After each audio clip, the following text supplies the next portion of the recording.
ये जो बात मैं आप तक पहुंचा रहा हूं वह कोई बनावटी किस्सा नहीं, बल्कि एक ऐसी सच्चाई है जिसे मैंने देखा नहीं मगर भरोसेमंद लोगों से सुना है।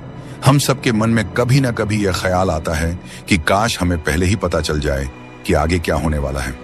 अगर भविष्य की परत थोड़ी सी हट जाए और हम बस एक झलक देख लें। लेकिन जरा कल्पना कीजिए कि अगर कोई दिखाई न देने वाली मौजूदगी आपके कानों के पास आकर न सिर्फ आपका आने वाला कल बल्कि आपका आज और वह बीता हुआ समय भी बता दे जिसे आप खुद भूल चुके हों, और यह आवाज कभी थमे ही नहीं, लगातार आपके साथ बनी रहे, तो क्या वह जिज्ञासा डर का रूप नहीं ले लेगी? कर्ण पिशाचिनी नाम की जिस अघोरी विद्या के बारे में रहस्यमय बातें कही जाती हैं, माना जाता है कि उसे साध लेने के बाद इंसान किसी के मन की बातें और उसके जीवन के बीते व आने वाले पहलुओं को जान सकता है। इस विद्या को पूरी तरह झूठ कहना भी सही नहीं होगा, मगर आज के समय में कई लोग इसे सिद्ध करने का ढोंग करके खुद को बड़ा साधु, संत या त्रिकालदर्शी बताने लगते हैं और भोले भाले लोगों को भ्रम में डालते हैं। असलियत यह है कि ऐसे लोग खुद किसी विद्या के मालिक नहीं बल्कि एक पिशाचिनी के वश में होते हैं। वह पिशाचिनी कभी सामने नहीं आती, मगर एक साए की तरह हर वक्त उनके साथ रहती है और उनके कानों में लगातार फुसफुसाती रहती है। साधक की मर्जी हो या ना हो, हर रात उसे उसकी इच्छाएं पूरी करनी पड़ती हैं, और जिस दिन वह जरा सी भी चूक कर दे उसी दिन उसका सब कुछ खत्म हो जाता है। शुरुआत में यह सब बहुत रोमांचक और चमत्कारी लगता है। लोगों की इज्जत और पैसों का लालच उसे इस रास्ते पर और आगे बढ़ाता है, लेकिन धीरे धीरे वही पिशाचिनी उसके लिए मौत का संकेत बन जाती है और उसकी बातें व मांगें साधक के दिमाग पर इस कदर हावी हो जाती हैं कि आखिर में वह जिंदगी से ज्यादा मौत का इंतजार करने लगता है। मेरा नाम कुणाल है और यह कहानी मेरे पिता के एक पुराने परिचित महेश राणे की है, जो रेलवे में टिकट चेकर की नौकरी करते थे। उनकी नौकरी ठीक थी, लेकिन घरेलू हालात बेहद खराब थे। कर्ज और तंगी ने उनका जीना मुश्किल कर दिया था। जुआ और शराब की आदतों ने उनकी जिंदगी को पूरी तरह बिगाड़ दिया था। हर महीने मिलने वाली तनख्वाह का ज्यादातर हिस्सा कर्ज के ब्याज में चला जाता था और इन्हीं हालातों से परेशान होकर उनकी पत्नी सविता उन्हें छोड़कर मायके चली गई थी। लगातार बढ़ती परेशानियों ने उन्हें अंदर से तोड़ दिया था और कई बार उन्होंने अपनी जिंदगी खत्म करने तक के बारे में सोचा, लेकिन कहीं ना कहीं उनके भीतर यह उम्मीद बनी हुई थी कि शायद जल्द ही वह जुए में बड़ा पैसा जीत लेंगे। यह भरोसा था या सिर्फ लालच, यह उन्हें खुद भी नहीं पता था, क्योंकि उनकी जिंदगी बहुत जल्द एक खतरनाक मोड़ लेने वाली थी। एक रात वह रोज की तरह अपनी ड्यूटी पर थे और उन्होंने अमरगढ़ जंक्शन से ट्रेन की जांच शुरू की। हर स्टेशन पर ट्रेन रुकती और वह हर डिब्बे में जाकर देख लेते कि कोई बिना टिकट तो सफर नहीं कर रहा। जब ट्रेन रत्नपुर स्टेशन पर पहुंची तो वह ऐसी डिब्बे से उतरकर जनरल डिब्बे की ओर बढ़े। उस रात उस डिब्बे में रोज से कम लोग थे। वह टिकट देखते हुए अपनी नजर डिब्बे के आखिरी हिस्से तक ले गए। वहां कोई बैठा हुआ दिखाई नहीं दे रहा था और लाइट खराब होने की वजह से वह कोना अंधेरे में डूबा हुआ था। उन्हें लगा कि इस हिस्से में कोई और यात्री नहीं है और वह अगले डिब्बे की तरफ बढ़ने लगे। तभी अचानक उन्हें ऐसा महसूस हुआ जैसे उस अंधेरे कोने में बैठा कोई उन्हें घूर रहा हो। उनके कदम रुक गए और उन्होंने आवाज लगाई कि वहां कौन है, इतनी सारी सीटें खाली हैं, फिर तुम उसी अंधेरे कोने में क्यों बैठे हो? लेकिन जवाब में उन्हें कुछ भी सुनाई नहीं दिया। उन्होंने अपनी छोटी सी टॉर्च जलाकर उस कोने की तरफ रोशनी डाली तो अंधेरे में एक अघोरी साधु पालथी मारकर बैठा दिखाई दिया। राख से सन्ना शरीर और गहरी आंखें सीधे उनकी तरफ टिकी हुई थीं। महेश ने सख्त लहजे में कहा कि बाबा टिकट दिखाइए, मैं आपसे ही बात कर रहा हूं। सफर टिकट पर कर रहे हैं या बिना टिकट? यह सुनकर अघोरी ने धीरे से सिर उठाया और होंठों पर अजीब सी मुस्कान लाते हुए बोला कि महेश बाबू, कभी कभी यात्रा करने के लिए टिकट की जरूरत नहीं होती। ये सुनते ही वह चौंक गए, क्योंकि उस अघोरी ने उन्हें मोहन कहकर पुकारा था, एक ऐसा नाम जिसे वह बचपन के बाद कभी सुनना भी नहीं चाहते थे और जिसे यहां कोई नहीं जानता था। उन्होंने घबराहट को छिपाते हुए पूछा कि तुम्हें मेरा असली नाम कैसे पता? अघोरी भारी और डर पैदा करने वाली आवाज में बोला कि मुझे वह बहुत कुछ मालूम है जो तुम खुद से छुपाते फिरते हो। नाम और पहचान वक्त के साथ मिट जाते हैं, लेकिन इंसान की लालच हमेशा बची रहती है। उसकी बातों में महेश को कोई डरावना सच छुपा हुआ महसूस हुआ और उन्होंने फिर से टिकट मांगा, मगर इस बार आवाज में सख्ती से ज्यादा बेचैनी थी। उन्होंने कहा कि ये सब बेकार की बातें बंद करो और टिकट दिखाओ, वरना जुर्माना भरना पड़ेगा। अघोरी ने गर्दन हल्की सी झुकाकर कहा कि टिकट तो उनके लिए होता है जो सच में जिंदा हूं। मैं तो सांस लेते हुए भी किसी लाश से कम नहीं हूं। महेश का गुस्सा बढ़ गया और उन्होंने कहा कि ज्ञान कहीं और जाकर बांटो। यहां नियम की बात हो रही है। टिकट नहीं है तो जुर्माना भरो, नहीं तो अगले स्टेशन पर बाहर फेंक दिया जाएगा। इस पर अघोरी ने ठंडी हंसी के साथ कहा कि अगला स्टेशन अभी काफी दूर है महेश बाबू, पूरे 2 घंटे का सफर बाकी है। लेकिन मैंने जिंदगियों को पल भर में बदलते देखा है, जैसे तुम्हारे पिता की जिंदगी बदली थी। क्या एक केंद्रीय विद्यालय के प्रधान शिक्षक ने कभी सोचा होगा कि उनका होनहार बेटा जुए की लत में आकर उनकी सारी जमा पूंजी बेच डालेगा? यह सुनते ही महेश के शरीर में जैसे जान ही नहीं रही। डर ने उन्हें भीतर से जकड़ लिया। फिर भी उन्होंने खुद को संभालते हुए पूछा कि तुम आखिर हो कौन और तुम्हें मेरे और मेरे पिता के बारे में यह सब कैसे पता?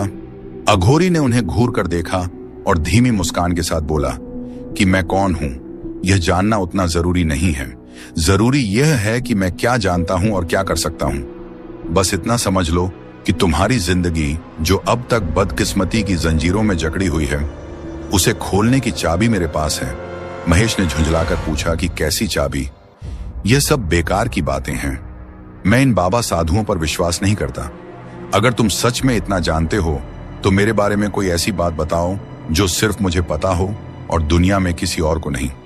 अघोरी ने ठहाका लगाते हुए तंज भरे स्वर में कहना शुरू किया कि महेश बाबू, क्या तुम्हें वह तारीख याद है?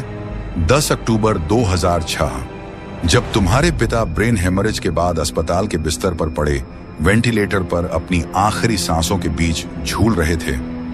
ऑपरेशन के लिए पैसे कम पड़ गए थे तो तुम्हारी मां ने बिना किसी से कुछ कहे अपनी एफडी तोड़वा दी थी। और उसी वक्त तुमने क्या किया महेश? तुमने उन्हीं पैसों को घर से उठाकर जुए की आग में झोंक दिया, या यूं कहो कि उन्हें मिट्टी में मिला दिया। फिर जब मां ने घबराकर पैसों के बारे में पूछा तो तुमने यह कहानी बना दी कि अस्पताल आते वक्त किसी ने रास्ते में लूट लिया। ऑपरेशन नहीं हो सका और तुम्हारे पिता दुनिया छोड़ गए। लेकिन सच ये है कि तुम्हें उनके जाने का जरा भी अफसोस नहीं हुआ। तुम्हें सिर्फ इस बात का दुख था कि जुए में पैसे हार गए। क्यों सही कहा ना मैंने? ये कहते हुए अघोरी फिर से हंसा और महेश का चेहरा बिल्कुल सफेद पड़ गया। वह लड़खड़ाते हुए पास की सीट पर बैठ गए, क्योंकि जो कुछ अघोरी ने कहा था वह ऐसा सच था जिसे वह अब तक सिर्फ अपने भीतर दबाए हुए थे। अब महेश के मन में अघोरी की बातों को लेकर कोई शक नहीं बचा था। कांपती आवाज में उन्होंने पूछा कि यह कैसे मुमकिन है बाबा? आप कौन हैं और आपको मेरे जीवन की यह सब बातें कैसे पता? अघोरी ने हल्की मुस्कान के साथ कहा कि क्या तुमने कभी कर्ण पिशाचिनी सिद्धि का नाम सुना है? यह सुनकर महेश चौंक गए और बोले कि यह कौन सी पिशाच है? अघोरी ने झुंझलाकर कहा कि पिशाच नहीं, कर्ण पिशाचिनी। उसकी कृपा से मैं सिर्फ तुम्हारे ही नहीं बल्कि हर उस इंसान के बारे में जान सकता हूं जो मेरे सामने आता है। उसका बीता हुआ कल, उसका आने वाला कल, और यहां तक कि इस वक्त उसके मन में क्या चल रहा है, यह सब मुझे पता होता है। यह सुनते ही महेश के दिमाग में लालच ने जगह बना ली और उनके भीतर एक खतरनाक योजना जन्म लेने लगी। वह सोचने लगे कि अगर यह विद्या उन्हें मिल जाए तो जुए में किस्मत को मात देकर वह ढेर सारा पैसा कमा सकते हैं। बिना ज्यादा सोचे उन्होंने अघोरी से पूछ लिया कि बाबा, क्या यह सिद्धि कोई साधारण इंसान भी हासिल कर सकता है? क्या मैं भी इसे पा सकता हूं? अघोरी गंभीर हो गया और बोला कि हां, पा तो सकते हो, लेकिन इसका अंजाम क्या होगा यह तुम्हारे कर्म तय करेंगे। यह रास्ता आसान नहीं है महेश बाबू, मुझे इसे पाने में कई साल लग गए। महेश ने बेचैनी में पूछा कि क्या कोई ऐसा उपाय है जिससे यह सिद्धि जल्दी मिल सके? आप जो कहेंगे मैं करने को तैयार हूं। आपको जितना पैसा चाहिए मैं दे दूंगा, बस मुझे कोई रास्ता दिखा दीजिए। इस पर अघोरी ने ठंडी आवाज में कहा कि तुम्हारे पास देने के लिए है ही क्या? तुम खुद खाली हाथ हो और मुझे किसी सांसारिक चीज की जरूरत नहीं। सिद्ध पाना सरल नहीं होता, लेकिन अगर कोई सिद्ध पुरुष अपनी जागृत शक्ति यानी अपनी पिशाचिनी किसी और को सौंपना चाहे तो फिर समय ज्यादा नहीं लगता। अघोरी ने हल्की हंसी के साथ कहा कि ज्यादा वक्त नहीं लगेगा, कुछ ही दिनों के भीतर तुम उस शक्ति को महसूस करने लगोगे। उस पल महेश समझ चुका था कि वह अघोरी के बिछाए जाल में फंस चुका है।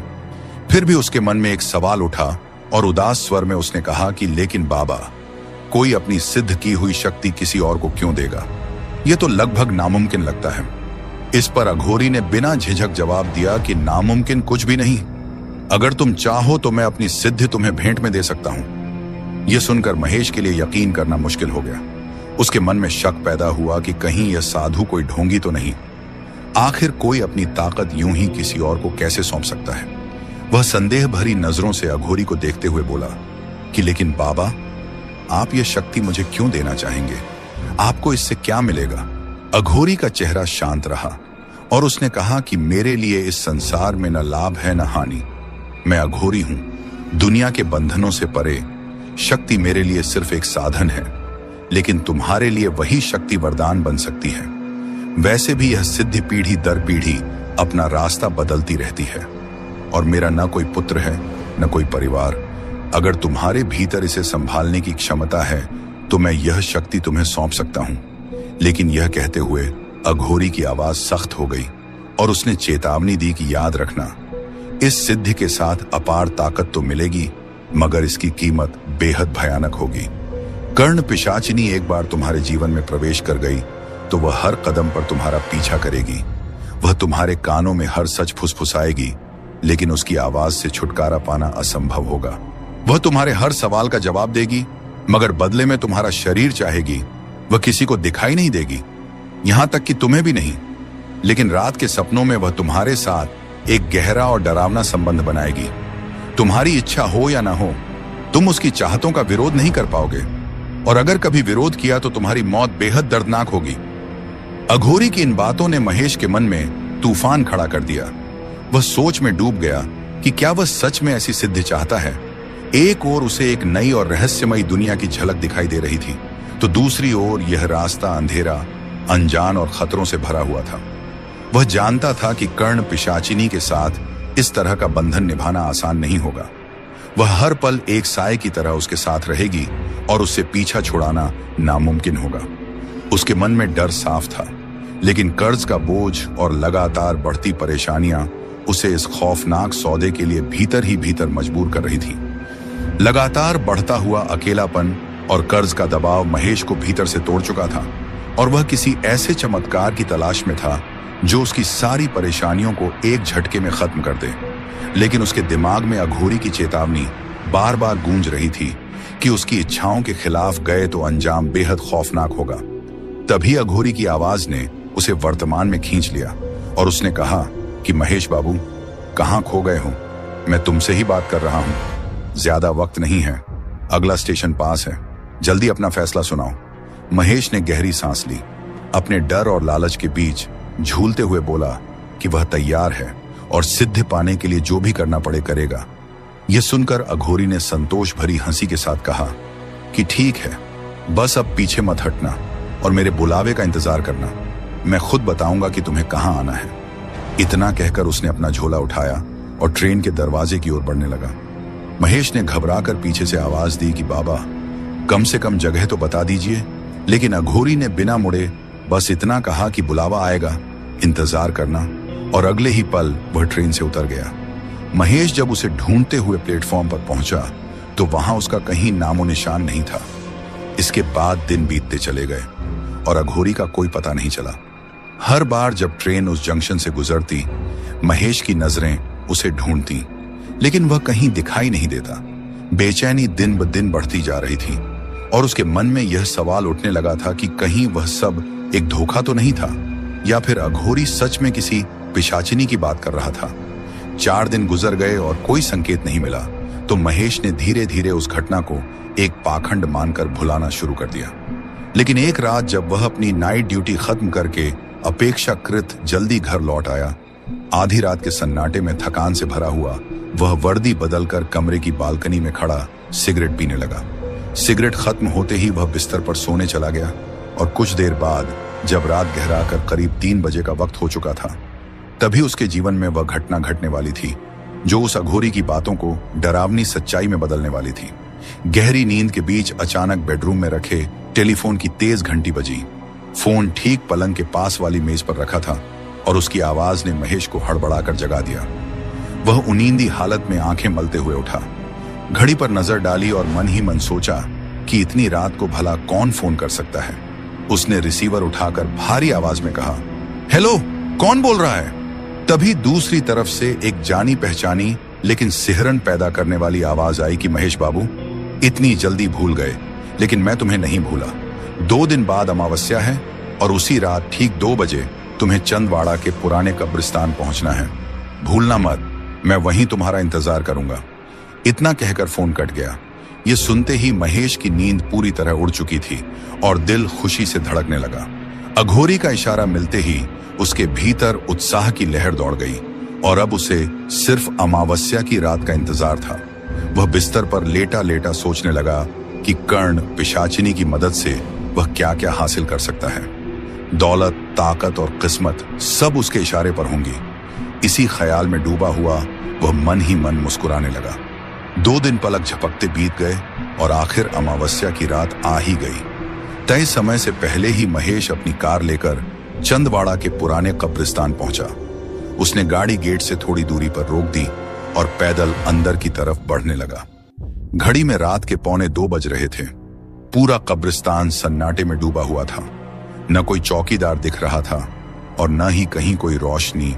अमावस्या की वजह से चारों ओर घना अंधेरा पसरा था और कुछ कदम आगे का रास्ता भी साफ नजर नहीं आ रहा था। माहौल अपने आप में डर पैदा कर रहा था। तभी अचानक महेश के कानों में कोई धीमी सी आवाज पड़ी, जैसे कोई बहुत हल्के स्वर में कुछ गुनगुना रहा हो। उसने ध्यान लगाकर सुना तो समझ आया कि यह कोई मंत्रोच्चार था। अब उसे यकीन हो गया कि अघोरी यहीं आसपास मौजूद है। वह उस आवाज की दिशा में आगे बढ़ने लगा। कुछ दूर चलते ही उसे अंधेरे के बीच एक हल्की सी लाल रोशनी दिखाई दी। वह किसी जलती हुई भट्टी या आग की तरह चमक रही थी। महेश ने मन में सोचा कि जरूर वहीं अघोरी होगा और कदम तेज कर दिए। चलते चलते वह कब्रिस्तान के काफी भीतर पहुंच चुका था। तभी उसकी नजर एक विशाल पेड़ के नीचे गई, जहां गहरे अंधेरे के बीच वही अघोरी पद्मासन में बैठा दिखाई दिया और उसके ठीक सामने एक यज्ञ कुंड धधकती आग के साथ जल रहा था, जिसकी लाल रोशनी पूरे माहौल को और भी भयावह बना रही थी। वही आग थी जिसे महेश ने कुछ देर पहले दूर से चमकते हुए देखा था। जब वह और पास पहुंचे तो उनकी नजर अघोरी के दाहिनी ओर जमीन पर पड़ी, एक आकृति पर गई। ध्यान से देखने पर उनका कलेजा कांप उठा, क्योंकि वह एक कम उम्र की लड़की का पूरी तरह निर्वस्त्र शव था, जिसके सामने जमीन पर एक काले रंग का कपड़ा बिछा हुआ था। यह दृश्य देखते ही महेश के होश उड़ गए और उनके मन में एक पल को यह सवाल उठा कि क्या वह सच में इस सिद्ध के लिए यहां तक आना चाहते थे। लेकिन लालच अक्सर डर पर भारी पड़ जाता है। उन्होंने अपने भीतर उठते भय को दबाया और आगे बढ़ते हुए कहा कि बाबा जी, मैं आ गया हूं। बिल्कुल तय समय पर अघोरी ने बिना कुछ बोले सिर्फ हाथ के इशारे से उन्हें उस काले कपड़े पर बैठने को कहा और महेश आज्ञाकारी की तरह वहां बैठ गए। उनकी नजर बार बार उस लड़की के नग्न शव की ओर खिंच जाती थी। उसके बाल जमीन पर चारों तरफ फैले हुए थे और उसकी पलकों पर ऐसी सधी हुई बनावट थी मानो वह किसी गहरी नींद में सो रही हो, जैसे कोई देवी विश्राम कर रही हो। अघोरी गहरी आवाज में मंत्रों का उच्चारण कर रहे थे और बीच बीच में किसी इंसानी खोपड़ी से यज्ञ कुंड में घी और बेलपत्र अर्पित कर रहे थे।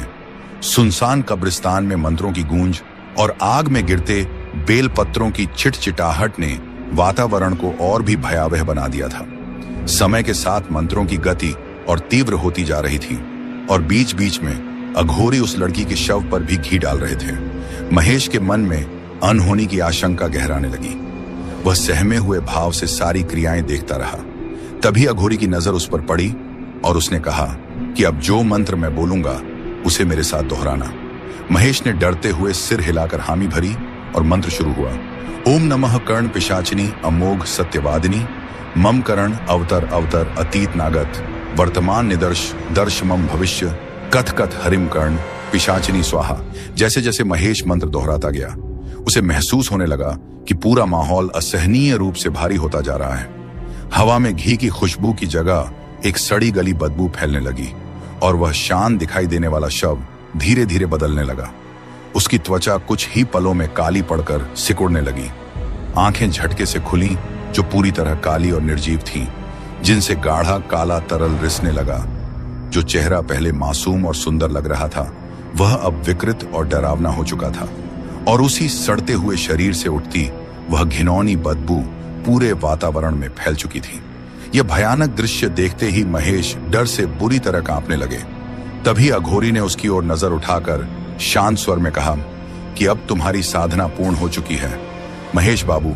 मैंने अपनी जागृत शक्ति तुम्हें सौंप दी है और अब मैं तुम्हें एक बीज मंत्र दे रहा हूं जिसका जाप तुम्हें हर रात ठीक 108 बार करना होगा। इसके साथ कुछ कठोर नियम भी हैं जिनका पालन करना अनिवार्य है और जिनमें किसी भी तरह की चूक की कोई जगह नहीं है। आज के बाद भूलकर भी किसी देवी देवता का नाम अपनी जुबान पर मत लाना। अगर तुम्हारे घर में किसी भगवान की तस्वीर या मूर्ति है तो उसे तुरंत बाहर कर देना और घर के मंदिर के दरवाजे पर ताला लगा देना। चाहे कुछ भी हो जाए उसे फिर कभी मत खोलना, क्योंकि अब तुम पूरी तरह तामसिक शक्तियों के प्रभाव में हो। घर में पूजा पाठ, दीपक या अगरबत्ती जलाना सख्त मना है। तुम्हें कर्ण पिशाचिनी के प्रति पूर्ण निष्ठा रखनी होगी और किसी भी स्त्री के साथ कोई भी शारीरिक संबंध नहीं बनाना होगा। यह याद रखना कि तुमने सिद्धि अवश्य प्राप्त की है, लेकिन वह तुम्हारी दासी नहीं है। वह तुम्हारी इच्छाओं को पूरा करेगी, मगर बदले में वह तुमसे कुछ ना कुछ अवश्य लेगी।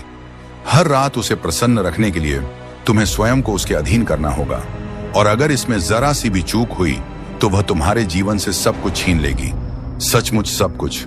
अघोरी की यह बातें सुनकर महेश के भीतर घबराहट की लहर दौड़ गई, लेकिन उसने अपने चेहरे पर कोई भाव प्रकट नहीं होने दिया। अघोरी ने आगे कहा कि अब तुम यहां से जा सकते हो, लेकिन मेरी कही किसी भी बात को भूलना मत, वरना तुम ऐसे संकट में फंस जाओगे जहां से कोई भी तुम्हें बाहर नहीं निकाल पाएगा। महेश ने हल्की हंसी के साथ कहा कि आप चिंता मत कीजिए बाबा, मैं हर बात का ध्यान रखूंगा और वैसे भी मेरी मौजूदा हालत से ज्यादा बुरा अब क्या ही हो सकता है। इस पर अघोरी ने व्यंग्य भरे स्वर में कहा कि यह तो आने वाला समय ही बताएगा, क्योंकि विधि के विधान को आखिर कौन बदल सकता है। यह सुनकर महेश ने उलझन में पूछा कि आप आखिर कहना क्या चाहते हैं। अघोरी ने ठहाके के साथ कहा कि आने वाला वक्त ही तुम्हें समझाएगा कि मैं क्या कहना चाहता था। लेकिन महेश ने उसकी चेतावनी को हल्के में लिया और बिना पीछे देखे वहां से निकल गया। उसके मन में हल्का सा डर जरूर था, मगर लालच ने उस डर को दबा दिया। घर पहुंचते ही उसने सबसे पहले मंदिर की ओर कदम बढ़ाए और अघोरी के कहे अनुसार एक एक करके सभी देवी देवताओं की तस्वीरें और मूर्तियां उतारने लगा। हर तस्वीर और मूर्ति को उसने बड़े ध्यान से एक पुराने काले कपड़े में लपेटा, उनकी एक पोटली बनाई और उसे घर के तहखाने के एक कोने में छुपा दिया। इसके बाद मंदिर का दरवाजा बंद कर उस पर ताला लगा दिया। दौलत और सिद्धि की चाह में वह इतना अंधा हो चुका था कि उसे यह एहसास ही नहीं हुआ कि वह कितना बड़ा अनर्थ कर रहा है। इसके बाद हर रात ड्यूटी से लौटकर बीज मंत्र का जाप उसकी जिंदगी का हिस्सा बन गया।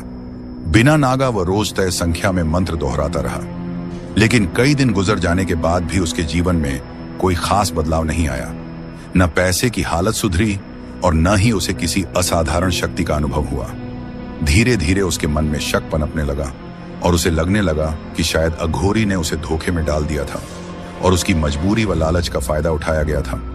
मगर एक रात जब वह हमेशा की तरह अपनी ड्यूटी पर टिकट जांच कर रहा था, तभी उसकी नजर एक महिला पर पड़ी जो अपनी सीट पर बैठी फूट फूट कर रो रही थी और उसके आसपास कुछ लोग घबराए हुए से इधर उधर कुछ तलाश रहे थे। यह दृश्य देखकर वह तुरंत वहां पहुंचा और पूछा कि क्या बात है, आप सब यहाँ क्यों इकट्ठा हैं? महिला ने आंसू पोंछते हुए कांपती आवाज में बताया कि उसके गले से सोने की चैन चोरी हो गई है और उसे पता भी नहीं चला कि कब और कैसे। उसके चेहरे पर डर और बेबसी साफ झलक रही थी। आसपास खड़े लोग भी आपस में सवाल जवाब कर रहे थे और कोई सीटों के नीचे झांक रहा था तो कोई बैगों के अंदर हाथ डालकर चैन ढूंढने की कोशिश कर रहा था। जब बाकी लोग चोरी हुई चैन को ढूंढने में इधर उधर भाग रहे थे, महेश वहीं खड़े किसी गहरी सोच में डूब गए। उनके दिमाग में बस यही सवाल घूम रहा था कि वह चैन आखिर जा कहां सकती है। वह पूरे डिब्बे पर निगाह दौड़ाने लगे, हर चेहरे, हर हरकत और हर कोने को ध्यान से परखते हुए। तभी अचानक उन्हें ऐसा महसूस हुआ जैसे समय की रफ्तार थम गई हो। आसपास की आवाजें, हलचल और लोग सब कुछ एक अजीब सी सुस्ती में डूब गए हों। उसी पल उनके बाएं कान के पास एक धीमी लेकिन साफ फुसफुसाहट गूंजी। लाल शर्ट, ऊपर वाली जेब। यह सुनते ही महेश के शरीर में झटका सा लगा। एक पल के लिए उन्हें समझ ही नहीं आया कि यह आवाज कहां से आई। लेकिन बिना देर किए उन्होंने खुद को संभाला और वहां मौजूद लोगों से कहा कि सीट नंबर 13 के पास जो लाल शर्ट वाला आदमी खड़ा है उसकी ऊपर की जेब जरा देखिए। लोग पहले एक दूसरे का मुंह देखने लगे, फिर महेश की बात सुनकर उसी आदमी की तरफ बढ़े। लाल शर्ट पहने व्यक्ति पहले तो घबरा गया और पीछे हटने की कोशिश करने लगा, लेकिन भीड़ ने उसे घेर लिया। एक आदमी ने उसकी शर्ट की जेब में हाथ डाला और अगले ही पल सबकी आंखें फटी रह गईं, क्योंकि उसी जेब से वह सोने की चैन बाहर निकल आई जो चोरी हुई थी। पूरे डिब्बे में अचानक सन्नाटा छा गया और लोग धीमी आवाज में आपस में बातें करने लगे। फिर गुस्से में कुछ लोगों ने उस चोर को पकड़ लिया और मारपीट शुरू कर दी, जबकि महेश बिना कुछ कहे चुपचाप वहां से बाहर की ओर बढ़ गए। उनके कदम भारी थे, लेकिन दिल जोर जोर से धड़क रहा था। वह पूरी तरह सुन्न थे और यह समझ नहीं पा रहे थे कि अभी अभी जो हुआ वह कैसे संभव हुआ। तभी उनके भीतर एक सिहरन के साथ यह एहसास जागा कि अघोरी की दी हुई सिद्धि सच में काम करने लगी है। जिस मंत्र का वह इतने दिनों से जाप कर रहे थे उसने आखिरकार असर दिखा दिया था और अब उन्हें पूरा यकीन हो गया था कि कर्ण पिशाचिनी सचमुच उनकी जिंदगी में प्रवेश कर चुकी है। उस दिन ड्यूटी खत्म होने के बाद जब वह घर पहुंचे तो थकान के कारण बिना कुछ सोचे सीधे सोने चले गए। गहरी नींद में डूबे हुए थे कि अचानक रात के लगभग 2 बजे किसी के हंसने की आवाज ने उन्हें जगा दिया। महेश चौंक कर उठे और कान लगाकर सुनने लगे। ये वही डरावनी आवाज थी जो उन्होंने ट्रेन में सुनी थी। आवाज घर के उस बेडरूम की तरफ से आ रही थी जो तहखाने के पास था और कई दिनों से बंद पड़ा था। वह डरते डरते उस कमरे की ओर बढ़े। चारों तरफ घुप अंधेरा था। आंखें मलते हुए उन्होंने अंधेरे में देखने की कोशिश की और तभी उन्हें कमरे के एक कोने में किसी की परछाई खड़ी दिखाई दी। दिल तेजी से धड़कने लगा। उन्होंने कांपते हाथों से मोबाइल का टॉर्च ऑन किया और धीरे धीरे उस अंधेरे कोने की तरफ रोशनी डालने लगे। टॉर्च की हल्की रोशनी पड़ते ही महेश की आंखें जैसे ठहर सी गईं। उस अंधेरे कोने में खड़ी वह स्त्री असाधारण रूप से सुंदर थी। उसके शरीर पर चमकते सोने के गहने थे और उसकी त्वचा ऐसी उजली लग रही थी मानो चांदनी खुद उसमें घुल गई हो। उसकी बड़ी बड़ी आंखों में एक रहस्यमयी गहराई थी जो डर के साथ साथ आकर्षण भी पैदा कर रही थी। उसके होंठ गहरे लाल थे और उसकी आवाज में ऐसा सम्मोहन था कि महेश अनजाने में ही उसकी ओर खींचते चले गए। वह धीमे स्वर में बोली कि डरने की कोई जरूरत नहीं है, मेरे पास आओ, मैं सिर्फ तुम्हारी हूं और तुम सिर्फ मेरे। वह उसे अपने करीब खींचने लगी और महेश चाहकर भी खुद को रोक नहीं पाए। लेकिन अगली सुबह जब उनकी आंख खुली तो वह अपने ही बिस्तर पर थे। उन्हें समझ आ गया कि यह सब ठीक वैसा ही था जैसा अघोरी ने कहा था, एक सपना जो हकीकत से ज्यादा सजीव था। इसके बाद दिन बीतते चले गए और महेश धीरे धीरे कर्ण पिशाचिनी की सुंदरता और उसकी शक्ति के आदी होते चले गए। अब वह उसका इस्तेमाल अपने स्वार्थ के लिए करने लगे थे, खासकर जुए में। उसकी फुसफुसाहट से उन्हें पहले ही पता चल जाता था कि सामने वाला क्या करने वाला है और इसी वजह से वह कभी दांव नहीं हारते थे। हर गुजरते दिन के साथ उनकी ताकत और दौलत दोनों बढ़ती जा रही थी। उन्होंने इतना पैसा कमा लिया कि पुराने सारे कर्ज चुका दिए और बची हुई रकम से सोने चांदी के गहनों और कीमती चीजों में निवेश करने लगे। कर्ण पिशाचिनी की मदद से उनकी किस्मत जैसे पलट चुकी थी। बुरे दिन पीछे छूट गए थे और वह पैसे के नशे में डूबते चले गए। उन्हें यह एहसास ही नहीं रहा कि यह सब उन्हें किस रास्ते पर ले जा रहा है। अब उनके पास नाम भी था, पैसा भी, शोहरत भी और वह बोझ भी खत्म हो चुका था जिसने कभी उन्हें तोड़ दिया था। इसी बदले हुए हालात में उन्होंने अपनी पत्नी को, जो उनकी पुरानी आदतों से तंग आकर उन्हें छोड़कर चली गई थी, किसी तरह मनाकर वापस घर ले आए। कई साल बाद जब वह घर लौटी और चारों तरफ फैली महंगी चीजें और गहने देखे तो हैरानी से भर गई। महेश को इस बदले हुए रूप में देखकर वह खुश भी थी और हैरान भी। उसने मुस्कुराते हुए पूछा कि अचानक इतना पैसा कहां से आ गया, कहीं किस्मत खुल गई क्या? इस पर महेश ने हल्की हंसी के साथ बस इतना कहा कि इन बातों की चिंता मत करो, बस खुश रहो। मानो उसके आंगन में पैसों का कोई विशाल पेड़ उगाया हो। सब कुछ अचानक बदल चुका था। बस एक सख्त हिदायत थी कि तहखाने से सटे उस कमरे में कभी मत जाना, उसे हर समय बंद ही रखना और अगर किसी वजह से मैं वहां जाऊं तो मुझे बिल्कुल भी परेशान मत करना। वह अपनी पत्नी को वापस घर तो ले आया था, लेकिन उसके बावजूद दोनों के बीच एक अनकही दूरी बनी रहती थी। रात ढलते ही वह बिना कुछ कहे तहखाने वाले कमरे में चला जाता और यही उसकी रोज की आदत बन चुकी थी। इधर उसकी पत्नी भीतर ही भीतर टूट रही थी, क्योंकि पति सामने होते हुए भी वह उसके समय, स्नेह और अपनापन से वंचित थी। इसी तरह दिन गुजरते रहे, लेकिन एक रात जब वह रोज की तरह अपने जुए के अड्डे से लौटा तो हालात कुछ अलग थे। वह शराब के नशे में पूरी तरह डूबा हुआ था और अपने कदम भी ठीक से संभाल नहीं पा रहा था। किसी तरह दरवाजा खोलकर वह सीधे अपनी पत्नी के कमरे में जा पहुंचा। नशा इतना गहरा था कि वह बिस्तर पर गिरते ही बड़बड़ाने लगा। कभी अपने पुराने संघर्षों की बातें करता तो कभी अधूरी ख्वाहिशों का जिक्र। उसने पत्नी को पास बुलाया और बातें करते करते उसका हाथ थाम लिया। उसकी आंखों में देखते हुए बोला कि कितना समय हो गया है जब हम ऐसे साथ बैठे थे। उसकी पत्नी का दिल भी कुछ पल के लिए पिघल गया और वह अनजाने में ही खुश हो उठी। वह उसके सीने से सिर टिकाकर उसकी बातें सुनने लगी। लेकिन अगली सुबह जब उसकी आंख खुली तो वह खुद को पत्नी के कमरे में देखकर सिहर उठा। उसे तुरंत एहसास हो गया कि नशे की हालत में उसने अघोरी का पहला नियम तोड़ दिया था। बीती रात की हर बात याद करते हुए वह मन ही मन खुद को कोसने लगा। तभी अचानक उसे किसी आवाज का एहसास हुआ। घंटी की तीखी ध्वनि सुनकर वह घबरा गया और दौड़ता हुआ हॉल की तरफ गया। वहां उसने देखा कि उसकी पत्नी घर के मंदिर में पूजा कर रही थी। यह दृश्य देखते ही उसके मुंह से चीख निकल पड़ी कि तुमने ये क्या कर दिया? मंदिर का दरवाजा क्यों खोला? सब खत्म हो गया, सब बर्बाद हो गया। उसकी आवाज में गुस्से के साथ साथ एक गहरा दबा हुआ डर साफ झलक रहा था। इन हालातों से पूरी तरह बेखबर उसकी पत्नी ने हंसते हुए कहा कि आपको अचानक क्या हो गया है? इतनी नाराजगी क्यों? मैं तो बस पूजा ही कर रही हूं। कहीं आपकी तबीयत तो ठीक है। लेकिन सच यह था कि अघोरी द्वारा बताए गए दोनों नियम विप्लव तोड़ चुका था और उसी पल से उसके भीतर बैठा डर एक भयानक रूप लेने लगा था। वह खुद को तहखाने से सटे उसी कमरे में बंद कर चुका था और अब वहां कैद हुए उसे लगभग 5 दिन बीत चुके थे। उसकी मानसिक हालत इतनी बिगड़ चुकी थी कि वह खाने तक के लिए बाहर नहीं निकलता था। जब भी उसकी पत्नी पास आने की कोशिश करती, वह गुस्से में उसे अपशब्द कहता और चिल्लाकर दूर रहने को कहता कि तुम नहीं समझ सकती कि मैं किस दौर से गुजर रहा हूं। उसकी आंखों में ऐसा खौफ साफ दिखता था मानो वह किसी अदृश्य शैतानी शिकंजे में फंस गया हो। हर रात उस बंद कमरे से आती चीख पुकार ने उसकी पत्नी को भीतर से तोड़ दिया था।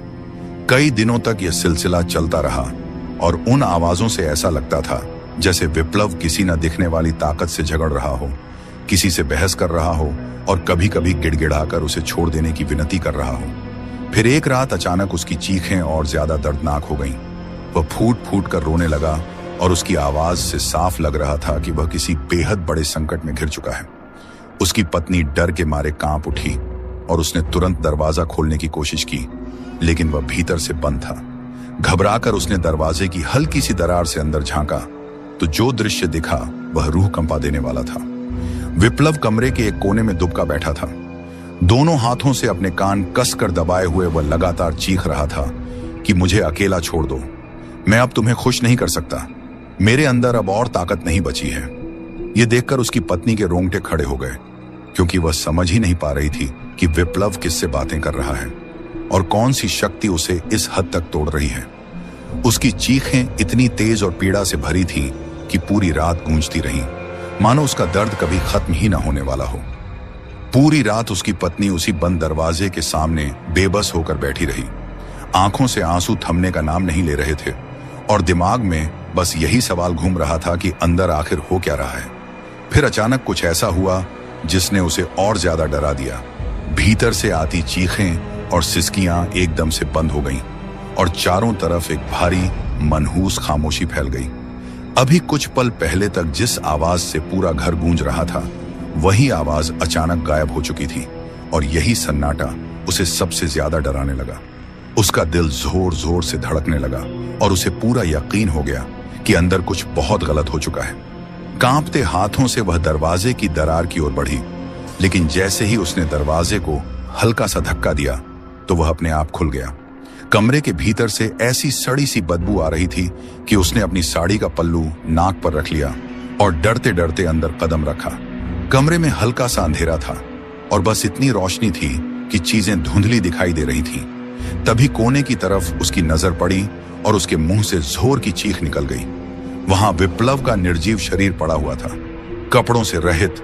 शरीर पर जगह जगह गहरे जख्मों के निशान थे, जैसे किसी ने उसे बेरहमी से यातनाएं दी हों।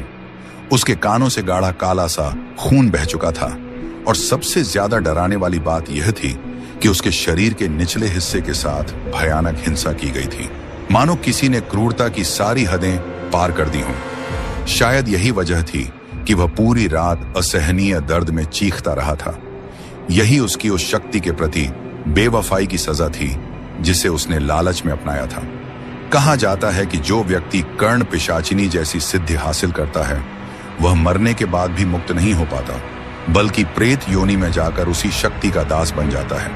अघोरी यह सच्चाई अच्छी तरह जानते थे और इसी कारण उन्होंने विप्लव को जानबूझकर इस रास्ते पर धकेला था, ताकि उसकी जगह कोई और उस पिशाचिनी का भार उठाए और वे स्वयं इस भयावह बंधन से मुक्त हो सकें। तो दोस्तों, आपको हमारी यह कहानी कैसी लगी? अगर दोस्तों, यह कहानी मुझे हरियाणा के गुरुग्राम शहर में सुनने को मिली थी, जहां अक्सर मेरे काम के सिलसिले में आना जाना रहता है। और वहीं एक पुलिस थाने के कांस्टेबल ने यह दिल दहला देने वाली घटना हमारे साथ साझा की थी, जिसमें कई साल पहले एक ऐसा खौफनाक मामला सामने आया था जिसने पूरे थाने को हिलाकर रख दिया था। दरअसल किसी तांत्रिक की मदद से एक हंसते खेलते परिवार को तबाह करने की साजिश रची गई थी और काले जादू के जरिए उनके घर में एक भयानक पिशाचिनी को छोड़ दिया गया था, जिसने धीरे धीरे पूरे घर पर अपना कब्जा जमा लिया। उस समय उनके घर में नई बहू के रूप में सिमरन ने कदम रखा था, जो कुछ ही दिनों में अपनी मासूमियत और अच्छे व्यवहार से सबके दिलों में जगह बना चुकी थी। लेकिन उसी घर में एक सदस्य ऐसी भी थी जो सिमरन से अंदर ही अंदर जलती थी, और वो थी चाची शालिनी, जिन्हें घर की खुशियां बिल्कुल रास नहीं आ रही थी। वे हर किसी से नफरत करती थी और इसी नफरत में उन्होंने ऐसे खतरनाक कदम उठाए जिनका खामियाजा पूरे परिवार को भुगतना पड़ा और खुद उन्हें भी इसका बेहद भयानक अंजाम झेलना पड़ा। इससे यह भी साफ होता है कि काला जादू कितनी खतरनाक चीज है, क्योंकि कभी कभी इसकी वजह से ऐसी डरावनी पिशाचिनी या डायन का सामना करना पड़ता है जिससे छुटकारा पाना नामुमकिन सा हो जाता है। जिस पिशाचिनी से उस परिवार का सामना हुआ था, वह जिंदा मासूम जानवरों का मांस नोच नोच कर खाती थी और अपनी भूख मिटाती थी। लेकिन जब घर वालों को इस बारे में भनक लगी, तब तक बहुत देर हो चुकी थी। यही डरावना केस गुरुग्राम पुलिस स्टेशन में दर्ज हुआ था, जिसे वहीं के कांस्टेबल ने हमें बताया था। अब कहानी की शुरुआत करें तो सिमरन बहुत खुश थी, क्योंकि उसके माता पिता ने उसकी शादी उसके पसंदीदा लड़के आदित्य से तय कर दी थी और आदित्य भी इस रिश्ते से बेहद खुश नजर आ रहा था। 23 अक्टूबर को दोनों परिवार रोका करने के लिए मिले। रस्म के बाद सभी गुरुद्वारे गए, जहां अरदास हुई और दोनों परिवारों के बीच अच्छी बातचीत हुई। इसी दौरान सिमरन और आदित्य भी एक दूसरे को करीब से जानने लगे। आदित्य अपने माता पिता और चाचा चाची के साथ आया था और सब लोग काफी खुश थे, मगर उसकी चाची शालिनी का चेहरा उतरा हुआ था और आंखों में जलन साफ दिख रही थी, जैसे यह सब उनकी मर्जी के खिलाफ हो रहा हो।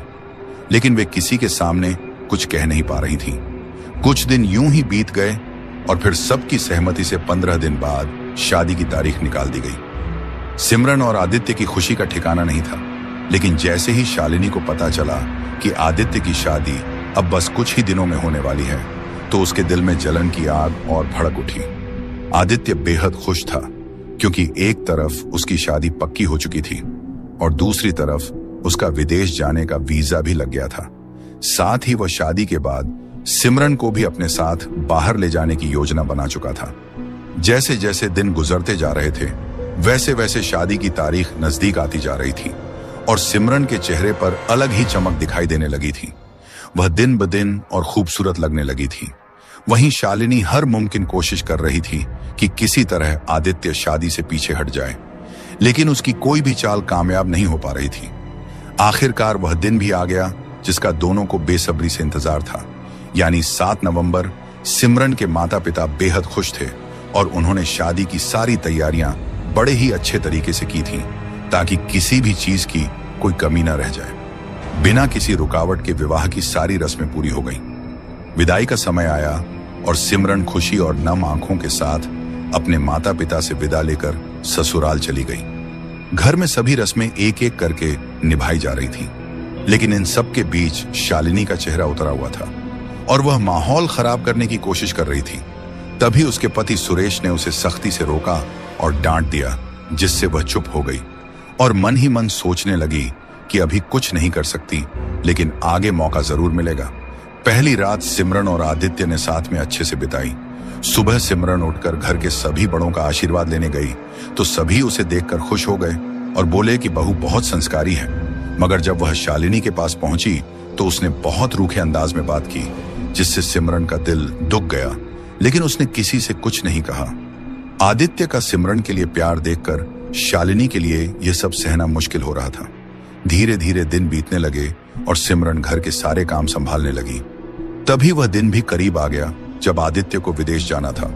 यह सोचकर सिमरन बहुत उदास हो गई, लेकिन आदित्य ने उसे समझाया कि वह जल्द ही उसे भी अपने साथ ले जाएगा। फिर वह दिन आ गया जब आदित्य विदेश चला गया और अब शालिनी को अपनी साजिश रचने का खुला मौका मिल गया। एक शाम करीब 4:30 बजे शालिनी ने सिमरन से कहा कि उसे किसी काम से बाहर जाना है और देर हो जाएगी। सिमरन ने सम्मान से जवाब दिया कि आप जाइए चाची, मैं सब संभाल लूंगी। लेकिन असल में शालिनी का इरादा कुछ और ही था, क्योंकि वह अपने रास्ते से सिमरन को हमेशा के लिए हटाना चाहती थी। इसी मकसद से शालिनी एक तांत्रिक बाबा के पास पहुंचती है और वहां जाकर जानबूझकर झूठी कहानी गढ़ती है कि सिमरन उसे बहुत परेशान करती है और ठीक से पेश नहीं आती, इसलिए वह परिवार की भलाई के लिए उसे अपने काबू में करना चाहती है। बाबा ध्यान से उसकी सारी बातें सुनते हैं और फिर कुछ देर आंख बंद करके ध्यान में चले जाते हैं। थोड़ी देर बाद ध्यान से बाहर आकर वे अंदर से कुछ लाने चले जाते हैं और शालिनी वहीं बैठकर उनका इंतजार करती रहती है। कुछ समय बाद बाबा वापस आकर उसके सामने बैठते हैं और अचानक उसके हाथ में लाल रंग की एक पोटली थमा देते हैं, जिसे देखकर शालिनी चौंकते हुए पूछती है कि बाबा इसमें क्या है। जैसे ही वह पोटली खोलने लगती है तो बाबा उसे रोकते हुए कहते हैं कि इसे यहां मत खोलना, इसके अंदर एक नींबू और 2 मिर्च हैं। आज रात ठीक 12 बजे उस बिस्तर के नीचे रखना जिस पर सिमरन सोती है। सुबह तुम्हें उसमें बदलाव नजर आएगा और समझ जाना कि वह अब तुम्हारे वश में आ चुकी है। इसके बाद तुम जो कहोगी वह वही करेगी। ये सुनते ही शालिनी के चेहरे पर चालाक मुस्कान फैल जाती है, लेकिन तभी बाबा उसे चेतावनी देते हैं कि काम पूरा होने के बाद रात 2 बजे सिमरन तुम्हारे कमरे में आएगी और कुछ खाने को मांगेगी। जो भी मांगे उसे देना होगा और उसकी भूख मिटानी पड़ेगी। अगर ऐसा नहीं किया तो नतीजा बहुत डरावना होगा। अभी भी सोच लो कर पाओगी या नहीं। मगर शालिनी अपनी साजिश में इतनी अंधी हो चुकी थी कि उसने इन बातों को गंभीरता से नहीं लिया और हामी भर दी। थोड़ी देर बाद वह लाल पोटली को अपनी चुनरी में छुपाकर घर लौट आती है।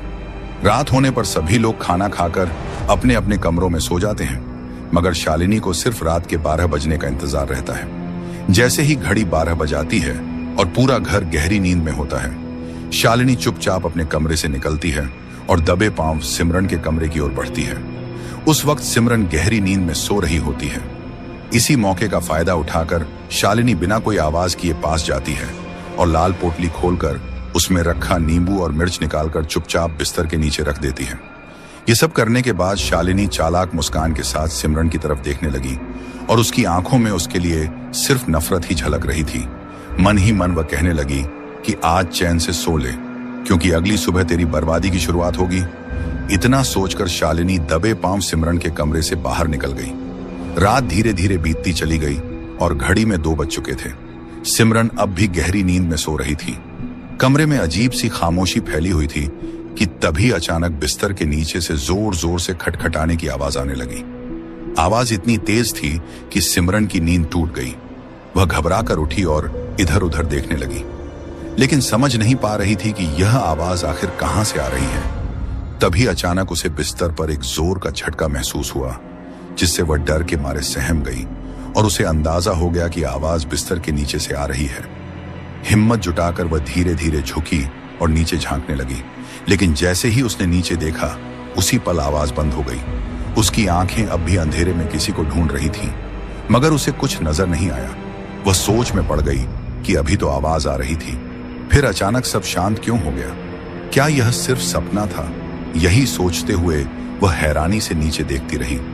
तभी उसे अचानक अपने पीछे कुछ महसूस हुआ, जैसे कोई औरत उसके पास बिस्तर पर बैठी हो, और उसे चूड़ियों की खनक साफ सुनाई देने लगी।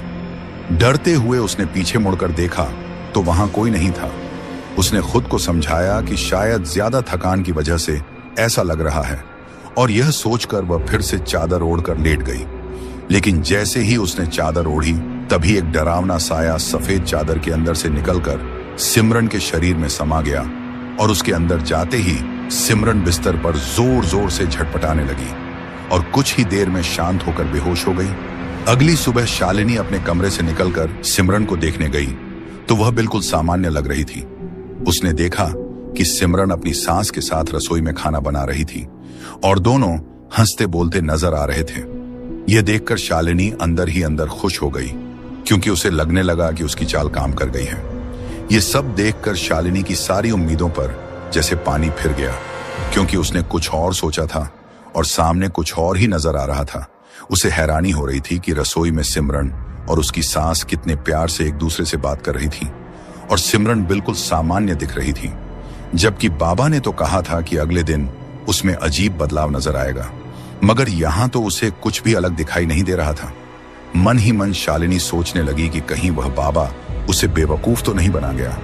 इसी उलझन में वह चुपचाप सिमरन के कमरे में गई और बिस्तर के नीचे झांक कर देखा तो वहां वही नींबू और 2 मिर्च पड़े हुए थे। लेकिन अब नींबू पूरी तरह सड़ चुका था और काला पड़ गया था। मिर्चों का भी कुछ ऐसा ही हाल था। यह देखकर शालिनी के होश उड़ गए, क्योंकि कल रात जब उसने ये चीजें रखी थी तब नींबू एकदम ताजा और हरा था। अब अचानक इतना सड़ जाना उसे अजीब लग रहा था। वह सोचने लगी कि जरूर रात को कुछ हुआ होगा, मगर अगर कुछ हुआ भी था तो सिमरन पर उसका असर क्यों नहीं दिख रहा। इसी बेचैनी में शालिनी और ज्यादा परेशान हो गई, क्योंकि वह किसी भी हालत में सिमरन को इस घर में गलत साबित करना चाहती थी। लेकिन इतनी कोशिशों के बाद भी उसे कोई फर्क नजर नहीं आ रहा था। हालांकि शालिनी ने एक बात पर ध्यान नहीं दिया कि सिमरन बार बार उसके पास आने की कोशिश कर रही थी और उसे बार बार देख रही थी। मगर शालिनी ने इस बात को नजरअंदाज कर दिया और मुंह बनाकर अपने कमरे में चली गई। अपने सास ससुर के साथ सिमरन की हंसी मजाक और अपनापन देखकर शालिनी का खून खौल रहा था, और घर में प्यार का माहौल देखकर उसे अंदर ही अंदर जलन हो रही थी। मन ही मन वह बाबा को कोसने लगी कि उसने नींबू मिर्च के नाम पर उसे बेवकूफ बना दिया और उसका काम भी नहीं हुआ। ये सोचते हुए वह सिर पकड़कर बैठ गई। हालांकि सिमरन बाहर से सबके साथ सामान्य व्यवहार कर रही थी, लेकिन एक बात अब तक किसी की नजर में नहीं आई थी कि उसका ध्यान बार बार शालिनी की तरफ जा रहा था। शालिनी पूरे दिन अपने कमरे से बाहर नहीं निकली थी, लेकिन सिमरन लगातार उसी कमरे की ओर देख रही थी, जैसे उसे बाहर आने का इंतजार हो। देखते देखते दिन से शाम हो गई, मगर शालिनी अब भी कमरे में ही बंद थी। लेकिन उसे जरा भी अंदाजा नहीं था कि कोई है जिसकी नजर उस पर सबसे ज्यादा टिकी हुई है। कुछ देर बाद सिमरन शाम की चाय लेकर शालिनी के कमरे में जाती है। उसे अंदर आता देख शालिनी रूखे लहजे में कह देती है कि उसे चाय नहीं चाहिए और वह चली जाए। मगर शालिनी यह नहीं जानती थी कि उसके सामने खड़ी यह सिमरन नहीं, बल्कि कोई और शक्ति है जो उसके शरीर में समा चुकी है। शालिनी ने दोबारा सख्ती से कहा कि मैंने कहा ना, मेरा मन नहीं है चाय पीने का। इतना सुनते ही अचानक सिमरन के चेहरे पर भयानक गुस्सा उभर आता है और उसकी आंखें लाल पड़ जाती हैं। वह क्रोध से भरी नजरों से शालिनी को घूरने लगती है। यह देखकर शालिनी डर जाती है, क्योंकि उसने पहली बार सिमरन को इस रूप में देखा था। उसका दिल जोर जोर से धड़कने लगता है और वह कुछ बोल भी नहीं पाती। तभी सिमरन चाय का कप हाथ में लिए बिना कुछ कहे कमरे से बाहर चली जाती है। मगर जाते जाते शालिनी के मन में अजीब सवाल छोड़ जाती है कि जो गुस्सा उसने अभी देखा वह साधारण नहीं था, बल्कि कुछ और ही था जिसे वह समझ नहीं पाई। वह सोचने लगती है, कहीं यह सब कल रात की घटना का असर तो नहीं, या फिर वह बेवजह ज्यादा सोच रही है। लेकिन शालिनी ने इस बात को ज्यादा गंभीरता से नहीं लिया। देखते ही देखते शाम ढल गई और रात होते ही सभी लोग अपने अपने कमरों में सोने चले गए। शालिनी और उसके पति सुरेश भी अपने कमरे में जाकर सो गए। मगर आधी रात होते ही कुछ ऐसा हुआ जिससे शालिनी के रोंगटे खड़े हो गए। उसने सपने में भी नहीं सोचा था कि काले जादू का अंजाम इतना भयानक होगा। पूरा घर गहरी नींद में डूबा हुआ था और चारों तरफ सन्नाटा पसरा था। तभी रात ठीक 2 बजे सिमरन की आंखें अचानक खुल जाती हैं और वह उठकर चुपचाप कमरे से बाहर निकल जाती है। बाहर आते ही वह उस कमरे की ओर बढ़ती है जहां शालिनी और सुरेश सो रहे थे। पायल की हल्की हल्की छनक के साथ वह कमरे के अंदर पहुंचती है। शालिनी और सुरेश दोनों गहरी नींद में थे और उन्हें जरा भी अंदाजा नहीं था कि सिमरन इतनी रात उनके कमरे में खड़ी है और बिना पलक झपकाए अजीब नजरों से शालिनी को घूर रही है। धीरे धीरे वह शालिनी के ओर करीब आती है और अपना चेहरा उसके चेहरे के पास ले जाती है। तभी शालिनी के कानों में किसी की गहरी सांसों की डरावनी आवाज गूंजने लगती है। उस अजीब आवाज से शालिनी की नींद अचानक टूट जाती है। जैसे ही शालिनी ने आंखें खोली तो सामने सिमरन की बड़ी बड़ी घूरती हुई आंखें देखकर वह डर के मारे झटके से उठ बैठी और घबराकर बोली कि यह कैसा तरीका है आधी रात किसी के कमरे में घुस आने का और इस तरह घूरने का? क्या यही संस्कार तुम्हें तुम्हारे माता पिता ने सिखाए हैं? इतने में सुरेश नींद में करवट लेने लगा और शालिनी कुछ कह पाती उससे पहले ही सिमरन ने उसके मुंह पर हाथ रखकर उसे चुप रहने का इशारा कर दिया।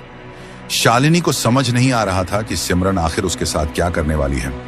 तभी सिमरन ने इशारे से उसे अपने पीछे चलने को कहा, जिससे शालिनी और भी घबरा गई, लेकिन फिर भी वह यह जानना चाहती थी कि सिमरन उसे कहां ले जा रही है। इसके बाद सिमरन पायल की छनक के साथ मुख्य दरवाजे की तरफ बढ़ने लगी और यह देखकर शालिनी के मन में डर बैठने लगा। वह कांपते कदमों से सिमरन के पीछे पीछे चलने लगी और देखा कि सिमरन ने दरवाजा खोलकर बाहर कदम रख दिया। शालिनी खुद से सोचने लगी कि इतनी रात बाहर क्यों जा रही है, क्या मुझे इसके पीछे जाना चाहिए? यही सोचकर वह भी बाहर निकल गई। चारों तरफ घुप अंधेरा था और सुनसान सड़कों पर सन्नाटा पसरा हुआ था। तभी कुछ गली के कुत्ते सिमरन को देखकर अजीब ढंग से भौंकने लगे, लेकिन सिमरन बिना रुके आगे बढ़ती रही। पूरे इलाके में अब सिर्फ पायल की आवाज और कुत्तों के भौंकने की गूंज सुनाई दे रही थी। सिमरन के आगे बढ़ते ही माहौल और डरावना होता जा रहा था और शालिनी सब कुछ देख रही थी। वह बिना रुके उसके पीछे चलती रही, लेकिन कुछ ही देर में सिमरन काफी आगे निकल गई और अचानक अंधेरे में ओझल हो गई। आगे इतना अंधेरा था कि लग रहा था जैसे सिमरन को अंधेरे ने निगल लिया हो। शालिनी खुद से बुदबुदाई कि अभी तो यह मेरी आंखों के सामने थी, फिर कहां चली गई, और वह गलियों में झांकने लगी। फिर उसके मन में आया कि यह तो अच्छा मौका है सबको बताने का कि सिमरन आधी रात को बिना सिर ढके बाहर घूम रही थी। यही सोचकर जैसे ही वह पलटने लगी तभी उसकी आंखें डर से फैल गईं, क्योंकि सामने सिमरन खड़ी थी और उसके मुंह से खून की बूंदें टपक रही थीं। उसके दांत खून से रंगे हुए थे और लंबे बाल अजीब ढंग से हवा में लहरा रहे थे। उस खौफनाक रूप में सिमरन इतनी डरावनी लग रही थी कि शालिनी के हाथ पैर कांपने लगे। कांपती आवाज में शालिनी ने पूछा कि तू तो काफी आगे निकल चुकी थी, फिर अचानक यहां कैसे पहुंच गई, और तेरे मुंह से यह खून क्यों टपक रहा है? इतना सुनते ही सिमरन शैतानी ठहाका लगाने लगी, जिसे सुनकर शालिनी का दिल और दहल गया। फिर सिमरन भारी और डरावनी आवाज में बोली कि इतना चौंकने की क्या जरूरत है? भूल गई क्या? तूने ही तो मुझे सिमरन के शरीर में भेजा था अपना काम पूरा करवाने के लिए। अब मैं इसके शरीर पर पूरी तरह कब्जा जमा चुकी हूं। बता क्या करवाना है मुझसे? अगर तू बोले कि इसकी दोनों टांगें तोड़ दूं तो अभी तोड़ दूंगी। इतना कहते ही वह फिर से जोर जोर से डरावनी हंसी हंसने लगी। अब शालिनी के चेहरे पर डर की जगह कुटिल मुस्कान आ गई, क्योंकि उसे लगने लगा था कि अब वह जो चाहे करवा सकती है। उसने खुशी से कहा, मतलब बाबा का तंत्र मंत्र सच में काम कर गया और सिमरन अब पूरी तरह मेरे वश में है। अब मैं इससे जो चाहूं करवा सकती हूं और किसी को मुझ पर शक भी नहीं होगा। यह सोचते हुए उसके चेहरे पर शैतानी मुस्कान फैल गई और उसने कहा, अभी कुछ मत करना, जब तक मैं खुद ना कहूं। आज की रात शांति से बीत जाने दे, कल सुबह घर में मातम का माहौल बना देना। इस पर सिमरन भारी आवाज में बोली, जानती हूं इसीलिए आज दिन भर कुछ नहीं किया, बस तेरे आदेश का इंतजार कर रही थी। लेकिन याद रखना, मैं तेरे सारे काम करूंगी, मगर बदले में तुझे भी मेरे लिए कुछ करना पड़ेगा। यह सुनकर शालिनी ने पूछा, क्या करना होगा? तब सिमरन बोली, हर रात ठीक 2 बजे मुझे जिंदा जानवर का कच्चा मांस और खून लाकर मेरी भूख और प्यास शांत करनी होगी। अगर तूने ऐसा नहीं किया तो मैं तेरा ऐसा हाल करूंगी जिसकी तू कल्पना भी नहीं कर पाएगी। इतना सुनते ही शालिनी घबरा गई और बोली, आधी रात को जिंदा जानवर का मांस और खून मैं अकेले कैसे ला पाऊंगी? इस पर सिमरन ने उसे घूरते हुए कहा, हर चीज की एक कीमत होती है। अगर तुझे अपना काम करवाना है तो बदले में मेरी भूख मिटानी होगी, क्योंकि मैं एक पिशाचिनी हूं जो इस वक्त सिमरन के शरीर में कैद है, और मेरी भूख सिर्फ जिंदा जानवर के खून और मांस से ही शांत होगी। आज मैंने तेरा कोई काम नहीं किया है, इसीलिए मैंने खुद अकेले जाकर अपनी भूख मिटाई है। एक आवारा कुत्ते को अपने लंबे नाखूनों से नोचकर उसका मांस खा लिया और खून पीकर अपनी प्यास बुझाई, लेकिन अब कल से यह जिम्मेदारी तेरी होगी। इतना कहकर वह घर की तरफ बढ़ गई, और यह सुनकर शालिनी अंदर तक कांप गई, मगर अपने मकसद को पूरा करने के लिए वह यह खतरा उठाने को तैयार थी। उसे अंदाजा भी नहीं था कि आगे इसका अंजाम कितना भयानक होने वाला है। अगले दिन से ही शालिनी की साजिश और सिमरन के अंदर बसी उस खौफनाक पिशाचिनी की वजह से पूरा परिवार इसकी चपेट में आने वाला था, जिसका किसी को जरा भी अंदाजा नहीं था। अगली सुबह सुरेश और सिमरन के ससुर हरजीत काम पर निकल जाते हैं, और घर में सिर्फ आदित्य की मां परवीन, शालिनी और बहू सिमरन रह जाती हैं। दोपहर के समय परवीन आराम करने के लिए अपनी बहू को पैर दबाने के लिए कमरे में बुलाती है। तभी शालिनी इस मौके का फायदा उठाकर धीरे से सिमरन के कान में कुछ फुसफुसाती है, जिसे सुनते ही सिमरन समझ जाती है कि उसे क्या करना है। चेहरे पर कुटिल मुस्कान लिए वह अपनी सास के कमरे में पहुंच जाती है, और उधर शालिनी अपने कमरे में बैठकर मन ही मन खुश होती है कि उसे और उसके पति को जायदाद से बेदखल किया गया था, और अब सबको इसकी कीमत चुकानी पड़ेगी। दूसरी तरफ सिमरन अपनी सास के पैर दबा रही होती है, और परवीन आराम से आंखें बंद किए सेवा का मजा ले रही होती है। लेकिन अचानक कुछ ही पलों में परवीन को अपने पैरों में अजीब सा तेज दर्द महसूस होने लगता है, जैसे किसी ने नुकीले दांत उसके पैर में गड़ा दिए हों। दर्द धीरे धीरे बढ़ता जाता है तो वह परेशान होकर कहती है, अरे बहू, ठीक से पैर दबाओ, मेरे पैर दुख रहे हैं। इतना कहते ही जैसे ही वह आंख खोलकर सिमरन की तरफ देखती है तो डर के मारे चीख पड़ती है, क्योंकि वह देखती है कि सिमरन अपने नुकीले दांत उसकी टांग में गड़ाकर खून पी रही है, बिल्कुल किसी जंगली जानवर की तरह। घबराकर परवीन चिल्लाती है, बहू ये क्या कर रही है? छोड़ मेरा पैर, और दूसरे पैर से जोर से धक्का मार देती है, जिससे सिमरन फर्श पर गिर जाती है। परवीन के पैर पर दांतों के गहरे निशान बन चुके होते हैं, और वहां से खून बह रहा होता है। मगर तभी परवीन यह देखकर और घबरा जाती है कि कमरे में अचानक सिमरन कहीं नजर नहीं आ रही। वह हैरानी से कहती है, अरे बहू, कहां चली गई? अभी तो यहीं थी। आवाज देने पर भी सिमरन नजर नहीं आती तो वह खुद को समझाती है कि शायद अपने कमरे में चली गई होगी।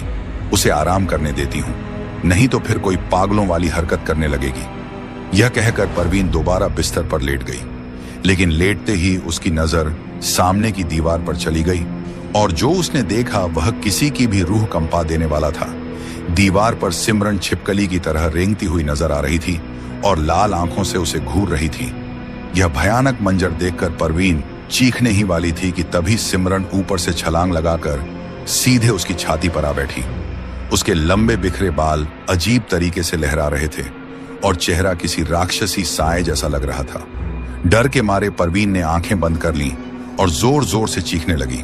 उसकी चीखें पूरे घर में गूंजने लगीं। ये सुनकर शालिनी के दिल को जैसे सुकून मिल गया, क्योंकि सब कुछ उसकी योजना के मुताबिक हो रहा था।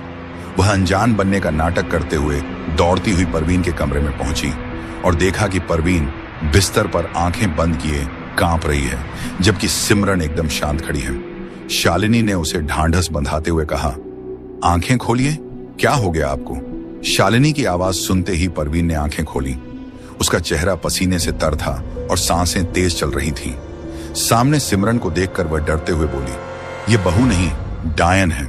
थोड़ी देर पहले यह दीवार पर छिपकली की तरह रेंग रही थी और मेरी छाती पर बैठी थी। इसे यहां से ले जाओ। उसके शब्द डर से कांप रहे थे। तब सिमरन ने मासूम चेहरा बनाकर कहा, मम्मी जी, आप कैसी बातें कर रही हैं? मैं तो आपके पैर दबा रही थी, आपने ही मुझे लात मार दी और अब मुझ पर इल्जाम लगा रही हैं। परवीन गुस्से में बोली, नाटक मत कर, तू थोड़ी देर पहले मेरे पैर में दांत गड़ाकर खून पी रही थी। यह कहते हुए वह अपने पैर पर निशान दिखाने लगी, लेकिन वहां अब कोई घाव नजर नहीं आ रहा था। यह देखकर परवीन और घबरा गई और बोली, अभी तो ताजा निशान था, मेरी आंखें धोखा नहीं खा सकती। इस पर शालिनी बोली, शायद आपने कोई डरावना सपना देख लिया होगा और घबराहट में बहू को लात मार दी होगी। ऐसा कुछ नहीं है, अब ज्यादा मत सोचिए और आराम करिए। मैं सिमरन को उसके कमरे तक छोड़ देती हूँ। इतना कहकर शालिनी सिमरन को परवीन के कमरे से बाहर ले जाती है और दोनों के चेहरों पर चालाक मुस्कान फैल जाती है।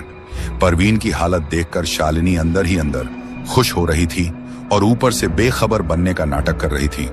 अपनी साजिश सफल होते देख उसके दिल को सुकून मिल रहा था। लेकिन यह खुशी ज्यादा देर टिकने वाली नहीं थी, क्योंकि तभी सिमरन ने धीमी आवाज में कहा कि मैंने तेरा काम कर दिया, जैसा तूने कहा था वैसा ही किया। अब आज रात ठीक 2 बजे मुझे एक जिंदा बकरा लाकर देना, क्योंकि आज मैं उसी को खाकर अपनी भूख मिटाऊंगी। इतना कहकर वो अपने कमरे में चली जाती है और शालिनी सोच में पड़ जाती है कि आधी रात को जिंदा बकरा कहां से लाएगी। उधर परवीन भी उलझन में थी कि उसने सच में बहू को दीवार पर छिपकली की तरह रेंगते देखा था या यह सिर्फ एक डरावना सपना था। उसे लगने लगा कि शायद शालिनी ठीक कह रही थी और उसने नींद में ही बहू को लात मार दी होगी। खुद को यही समझाकर वह शांत हो गई। दिन ढलते ही शाम हो जाती है और हरजीत व सुरेश काम से घर लौट आते हैं। घर में सब मौजूद होते हैं, मगर सुरेश को अपनी पत्नी शालिनी कहीं नजर नहीं आती। तो वह परवीन से पूछता है कि शालिनी कहाँ है। परवीन बताती है कि वह किसी काम से बाहर गई थी और अभी तक नहीं लौटी। तभी अचानक शालिनी घर में दाखिल होती है। सुरेश पूछता है कि सारा दिन कहाँ थी, तो शालिनी बात घुमा देती है और किसी जरूरी काम का बहाना बनाकर उसे दूसरी बातों में उलझा देती है। असल में वह आज रात के लिए जिंदा बकरे का इंतजाम करने गई थी, लेकिन उसे जरा भी अंदाजा नहीं था कि यह रात उसकी जिंदगी की सबसे डरावनी रात बनने वाली है। रोज की तरह सभी लोग खाना खाकर सो जाते हैं और घर में सन्नाटा छा जाता है। लेकिन ठीक रात 2 बजे सिमरन फिर से पायल छनकाते हुए मुख्य दरवाजे की तरफ बढ़ने लगती है।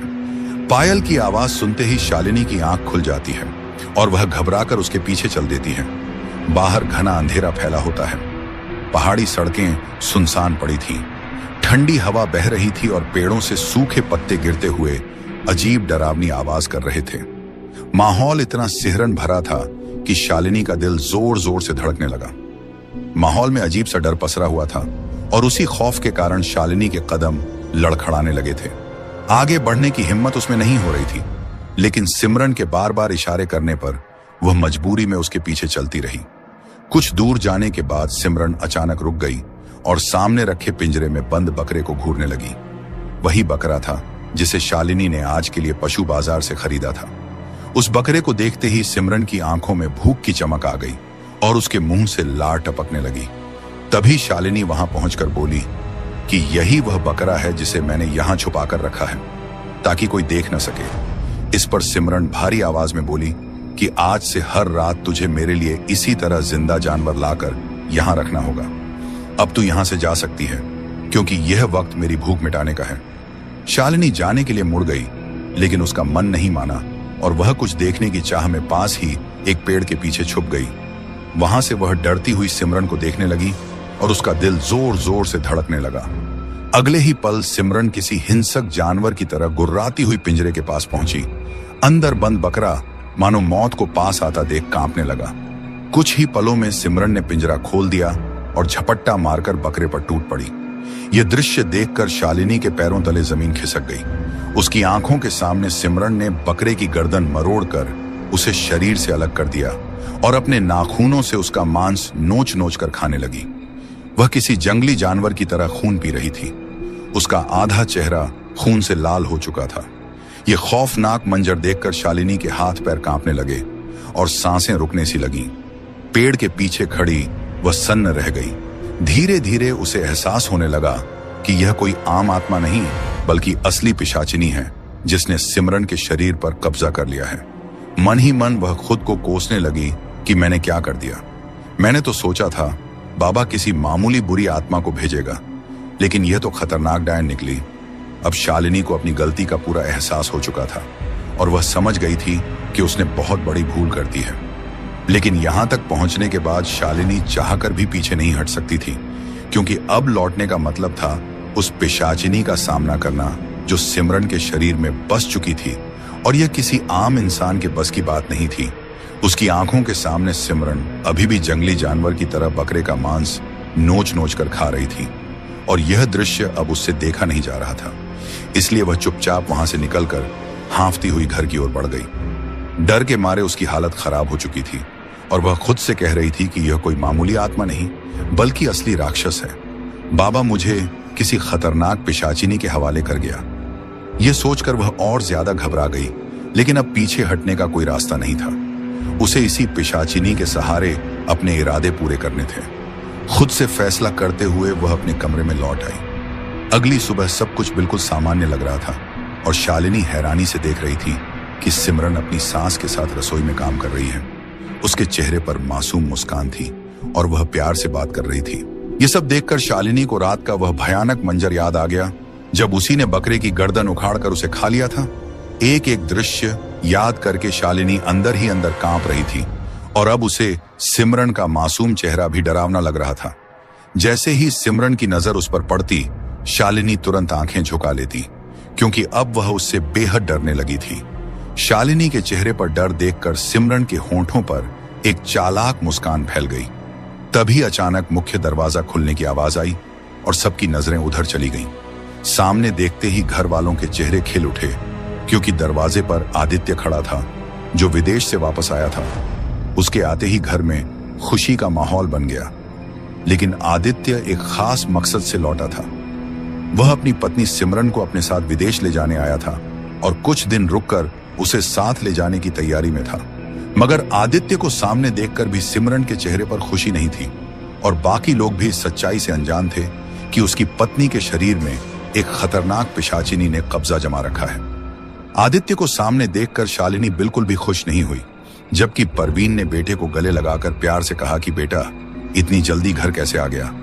इस पर आदित्य मुस्कुराते हुए बोला कि मैं कुछ दिन यहीं रुककर अपनी सिमरन को साथ विदेश ले जाने आया हूं। मैंने उससे वादा किया था कि जल्दी लेने आऊंगा और आज वही वादा निभाने आया हूं। साथ ही आप सबको सरप्राइज देना चाहता था, इसलिए पहले खबर नहीं दी।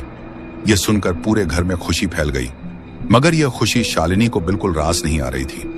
उसी वक्त वह चुपचाप सिमरन के पास गई और धीमी आवाज में कुछ ऐसा कह दिया जिससे यह खुशियों का माहौल मातम में बदल जाए। इधर सब लोग आदित्य के आने की खुशी मना रहे थे और उधर सिमरन अपनी सास के कहने पर रसोई में आदित्य की पसंद का खाना बनाने लगी। बाहर खड़ा आदित्य बार बार प्यार से अपनी पत्नी को देख रहा था, मगर सिमरन के इरादे कुछ और ही थे।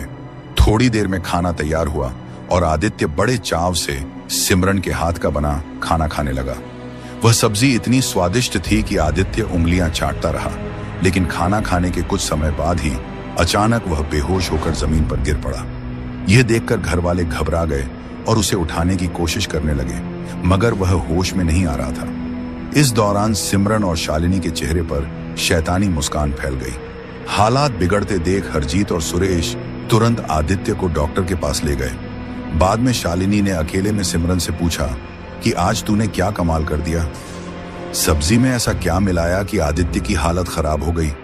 इस पर सिमरन ने चालाक हंसी के साथ कहा कि मैं पिशाचिनी हूं और अपनी शक्ति से कुछ भी कर सकती हूं। तेरे कहने पर मैंने यह सब किया, लेकिन बदले में आज रात भी तुझे मेरे लिए जिंदा जानवर का इंतजाम करना होगा ताकि मेरी भूख शांत हो सके। यह सुनकर शालिनी परेशान तो हुई, मगर उसे संतोष था कि बदले में उसका काम हो रहा है। कुछ देर बाद हरजीत और सुरेश आदित्य को घर वापस ले आए और कमरे में लिटा दिया। उसकी हालत काफी कमजोर थी। परवीन ने घबराकर पूछा कि डॉक्टर ने क्या बताया, मेरे बेटे को क्या हुआ है? हरजीत ने कहा कि डॉक्टर के मुताबिक फूड पॉइजनिंग हुई है, लेकिन अब वह खतरे से बाहर है और आराम की जरूरत है। फूड पॉइजनिंग का नाम सुनते ही परवीन का शक सिमरन पर जा टिका। परवीन ने गुस्से में सिमरन को डांटते हुए पूछा कि तूने मेरे बेटे की सब्जी में क्या मिलाया था? इस पर सिमरन ने मासूमियत से सफाई देते हुए कहा कि मुझ पर शक करने से पहले आप खुद सब्जी देख लीजिए, इसमें तो कीड़े निकल रहे हैं। सब्जी वाले ने आपको खराब सब्जी दे दी होगी और आप बेवजह मुझ पर आरोप लगा रही हैं। मैं भला अपने ही पति के साथ ऐसा क्यों करूंगी? उसकी बात सुनकर परवीन चुप तो हो गई, लेकिन उसके मन में शक बना रहा, क्योंकि उसे सिमरन के व्यवहार में बदलाव साफ दिख रहा था। तभी हरजीत ने बीच में आकर कहा कि इन सब बातों को छोड़ो, अभी हमें सिर्फ अपने बेटे आदित्य पर ध्यान देना चाहिए। इसी तरह कई दिन बीतते गए और लगभग हर दोपहर घर में कुछ न कुछ गलत होता रहता। धीरे धीरे घर में मातम सा माहौल छाने लगा। आदित्य की हालत भी दिन ब दिन खराब होती जा रही थी और वह हर समय बीमार व कमजोर रहने लगा। उधर शालिनी पिशाचिनी के साथ मिलकर घर पर कहर बरपाती रही और हर बार काम होने के बाद सिमरन रात ठीक 2 बजे बाहर जाकर अपनी भूख मिटाती थी। वहीं शालिनी हर बार किसी सुनसान जगह पर जिंदा बकरा या मुर्गा पिंजरे में बंद करके रख देती थी। कई दिनों तक यह सिलसिला चलता रहा, लेकिन एक रात सुरेश की आंख खुल गई और उसने सिमरन को आधी रात बाहर जाते देख लिया। वह तुरंत शालिनी को जगाकर बोला, उठो जल्दी, तुम्हें कुछ जरूरी बताना है। शालिनी घबराकर उठी और पूछा, क्या हुआ, इस वक्त क्यों जगा रहे हो? सुरेश ने कहा, मैंने अभी सिमरन को खुले बालों में बिना दुपट्टा ओढ़े बाहर जाते देखा है। ये सुनते ही शालिनी के चेहरे का रंग उड़ गया और वह मन ही मन सोचने लगी कि अब तो सुरेश को भी पता चल गया कि सिमरन आधी रात बाहर जाती है। अब क्या करूं? सुरेश बोला, सोच क्या रही हो? चलो मेरे साथ, हमें बाकी घर वालों को भी बताना चाहिए, या फिर मैं खुद उसका पीछा करता हूं। तुम तब तक सबको जगा देना। यह सुनकर शालिनी ने उसे रोकते हुए कहा, रहने दो, वह अपने आप लौट आएगी, कहीं जाने की जरूरत नहीं है, सुबह सबको बता देंगे, अभी आप सो जाइए। लेकिन सुरेश बोला, ऐसे कैसे सो जाऊं? रात के 2 बजे हैं क्या? ये बाहर जाने का वक्त होता है, वह भी सुनसान सड़कों पर। क्या तुम्हें यह जरा भी अजीब नहीं लग रहा? इस सवाल पर शालिनी चुप रह गई। सुरेश ने आगे कहा, मैं कई दिनों से देख रहा हूं सिमरन के व्यवहार में कुछ तो बदलाव आया है। परवीन जी भी यही कह रही थी। वह तो इसके माता पिता से बात करना चाहती थी, लेकिन सबूत नहीं था। मगर अब पूछने और कहने के लिए बहुत कुछ है, इसलिए मैं उसका पीछा करने जा रहा हूं। इतना कहकर सुरेश ने शालिनी का हाथ झटकते हुए मुख्य दरवाजे से बाहर कदम रख दिया और यह देखकर शालिनी के दिल की धड़कनें तेज हो गईं, क्योंकि उसे डर था कि अगर सुरेश ने सिमरन का वह असली रूप देख लिया तो अनर्थ हो जाएगा। यही सोचते हुए वह भी बाहर निकल पड़ी, लेकिन बाहर आते ही उसे न सुरेश दिखा और न ही सिमरन, जिससे साफ था कि दोनों काफी आगे निकल चुके हैं। घबराकर शालिनी तेज कदमों से आगे बढ़ी। उधर सुरेश चुपचाप सिमरन का पीछा कर रहा था और चलते चलते वह सुनसान इलाके तक पहुंच गया, जहां सिमरन अचानक रुक गई। उसे रुकते देख सुरेश भी वहीं ठहर गया और पास के एक बड़े पेड़ के पीछे छिप गया। वहां से वह सिमरन पर नजर रखने लगा। तभी उसने देखा कि सिमरन के सामने एक पिंजरा रखा है, जिसमें एक जिंदा मुर्गा कैद है। यह देखकर सुरेश सोच में पड़ गया कि आखिर वह इस मुर्गे के साथ क्या करने वाली है। उसकी नजरें सिमरन से हट ही नहीं रही थीं, लेकिन अगले ही पल जो उसने देखा उससे उसकी सांसें थम सी गईं, क्योंकि सिमरन ने उस जिंदा मुर्गे की गर्दन बेरहमी से मरोड़ दी और उसका खून पीने लगी। यह भयावह दृश्य देखकर सुरेश के मुंह से चीख निकल गई। चीख सुनते ही सिमरन मुड़कर उसी पेड़ की ओर देखने लगी जहां सुरेश छिपा था। डर के मारे सुरेश तुरंत और गहराई में छिप गया और बिना आवाज के खड़ा रहा। जब कोई हलचल नहीं हुई तो वह धीरे से आगे बढ़ा, लेकिन अब सिमरन वहां नजर नहीं आई। वह घबराकर इधर उधर देखने लगा। तभी ऊपर से पत्तों की सरसराहट सुनाई दी। जैसे ही उसने ऊपर देखा तो सिमरन पेड़ पर बैठी खौफनाक नजर आई। उसका रूप इतना डरावना था कि सुरेश पीछे हट गया, लेकिन अगले ही पल सिमरन ऊंची छलांग लगाकर सीधे सुरेश के ऊपर आ बैठी। सुरेश डर से चीखने लगा और उसी समय शालिनी भी वहां पहुंच गई। उसकी आंखों के सामने सिमरन उसके पति के ऊपर बैठी थी। घबराकर शालिनी चिल्लाई, सिमरन छोड़ो मेरे पति को। तब भारी और डरावनी आवाज में वह बोली, मैं सिमरन नहीं हूं, मैं पिशाचिनी हूं और आज रात मैं अपने खून की प्यास तेरे पति के खून से बुझाऊंगी और बदले में तुझे वह सब मिलेगा जो तू चाहेगी। इतना कहकर उसने अपने नुकीले दांत सुरेश की गर्दन में गड़ा दिए और धीरे धीरे उसका सारा खून पी गई। शालिनी रोती रही, गिड़गिड़ाती रही, उसे रोकने की कोशिश करती रही, लेकिन तब तक बहुत देर हो चुकी थी और देखते ही देखते सुरेश ने दम तोड़ दिया। सिमरन अब भी उसके सीने पर बैठी शैतानी हंसी हंस रही थी और सामने शालिनी अपनी भीगी आंखों से अपने पति की लाश को देख रही थी। अपने पति को खोकर शालिनी पूरी तरह सदमे में चली गई थी, लेकिन शायद उसकी सजा यहीं खत्म नहीं होनी थी, क्योंकि उसी पल सिमरन के अंदर बैठी पिशाचिनी ने भारी और खौफनाक आवाज में कहा, कि अब से तुझे हर रात मेरे लिए जिंदा जानवर नहीं बल्कि जिंदा इंसान लाकर देना होगा।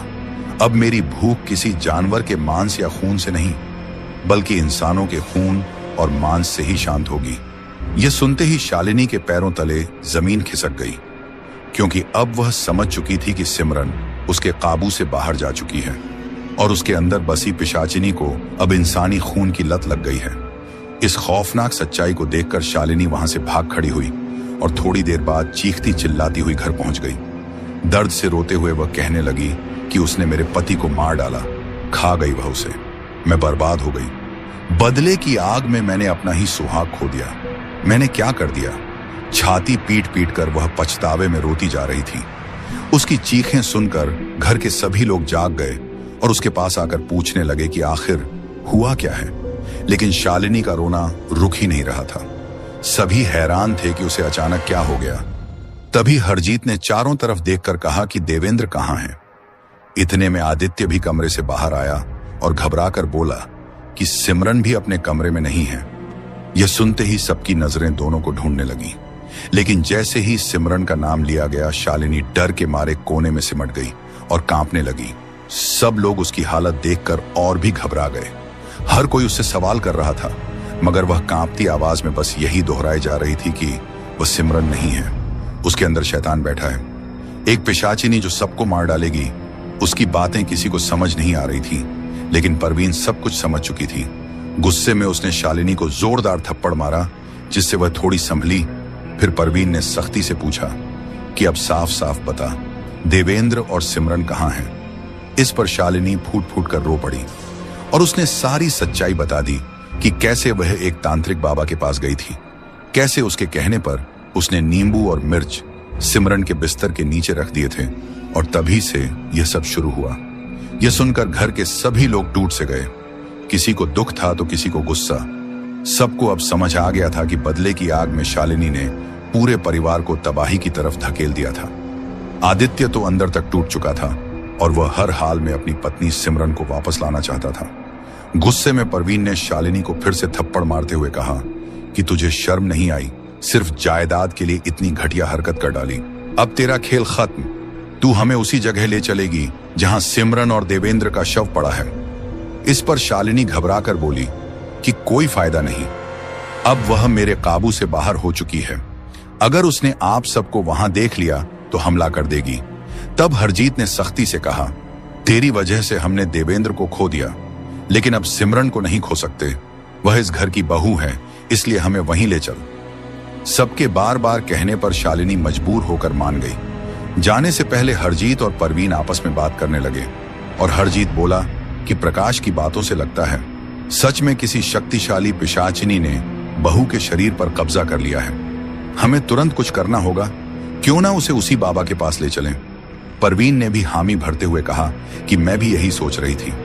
फिर सभी लोग रस्सी लेकर उस सुनसान जगह की तरफ निकल पड़े। कुछ देर बाद वहां पहुंचते ही उन्होंने देखा कि सिमरन अब भी देवेंद्र के शव पर बैठी हुई थी। उसके खुले बाल हवा में उड़ रहे थे और पूरा चेहरा खून से लाल था। यह खौफनाक मंजर देखकर सभी बुरी तरह डर गए। उस वक्त आदित्य के दिल पर क्या गुजर रही थी यह कोई नहीं समझ सकता था। एक तरफ पिता समान देवेंद्र की मौत का दुख और दूसरी तरफ पत्नी का यह रूप। सभी कांप रहे थे, लेकिन हिम्मत जुटाकर वे धीरे धीरे उसकी ओर बढ़े। जैसे ही आदित्य आगे बढ़ा, सिमरन भारी आवाज में गुर्राने लगी। इससे पहले कि वह आदित्य पर हमला करती, तभी शालिनी, हरजीत और परवीन तीनों ने मिलकर रस्सी से उसे पकड़ लिया। वह बंधे हुए जानवर की तरह छटपटाने लगी और गुर्राने लगी। काफी मशक्कत के बाद वे उसे काबू में करने में कामयाब हुए। उस वक्त न कोई टैक्सी थी न कोई ऑटो, इसलिए चारों लोग उसे रस्सी से बांधकर पैदल ही बाबा के पास ले जाने लगे। और जब बाबा के दरवाजे तक पहुंचे तो सभी की सांसें फूल चुकी थीं। ऑटो या टैक्सी न मिलने की वजह से सिमरन को रस्सी से बांधकर घसीटते हुए ले जाना आसान नहीं था, मगर जब परिवार मुसीबत में एकजुट हो जाए तो हर मुश्किल आसान लगने लगती है। और कुछ ऐसा ही इस परिवार ने भी किया। बाबा ने सिमरन को देखते ही पहचान लिया कि उसके शरीर में कौन सी खतरनाक शक्ति घुस चुकी है। उन्होंने सबको दिलासा देते हुए कहा, आप लोग घबराइए मत, आराम से बैठ जाइए, बाकी सब मुझ पर छोड़ दीजिए। सिमरन अभी भी रस्सी में बंधी हुई थी। कई घंटों तक लगातार झाड़ फूंक और मंत्रोच्चारण चलता रहा और करीब 2-3 घंटे बाद आखिरकार पिशाचिनी उसके शरीर से बाहर निकल गई। बाबा ने कहा, अब कोई डर की बात नहीं है, इसे घर ले जाइए, लेकिन आगे से सावधानी रखिए। देखते ही देखते सिमरन बिल्कुल सामान्य हो गई, जैसे कुछ हुआ ही ना हो। उधर शालिनी को उसके घिनौने अपराध की सजा मिली और उसे जेल भेज दिया गया। देवेंद्र का अंतिम संस्कार किया गया और कुछ समय बाद आदित्य अपनी पत्नी सिमरन को लेकर विदेश चला गया। तो दोस्तों, आपने देखा कि सिर्फ जलन और लालच की वजह से कैसे एक हंसता खेलता परिवार बर्बाद हो गया और एक बेगुनाह इंसान अपनी जान गंवा बैठा। जिस औरत ने जायदाद के लिए अपने ही परिवार के खिलाफ साजिश रची, उसी की वजह से उसका अपना सुहाग उजड़ गया और तब जाकर उसे अपनी गलती का एहसास हुआ। अगर वह वक्त रहते संभल जाती तो शायद इतना बड़ा हादसा ना होता। इसलिए हम आप सभी से यही कहते हैं कि तंत्र मंत्र और काले जादू जैसी चीजों से दूर रहें। माना कि ये चीजें होती हैं, लेकिन इनका इस्तेमाल करना खुद अपने पैरों पर कुल्हाड़ी मारने जैसा होता है, क्योंकि इनका अंजाम हमेशा बहुत ही भयानक होता है। तो दोस्तों, आपको हमारी यह कहानी कैसी लगी? अगर आप ऐसी और दिलचस्प कहानियां सुनना चाहते हैं तो हमारे चैनल को सब्सक्राइब करना बिल्कुल न भूलें।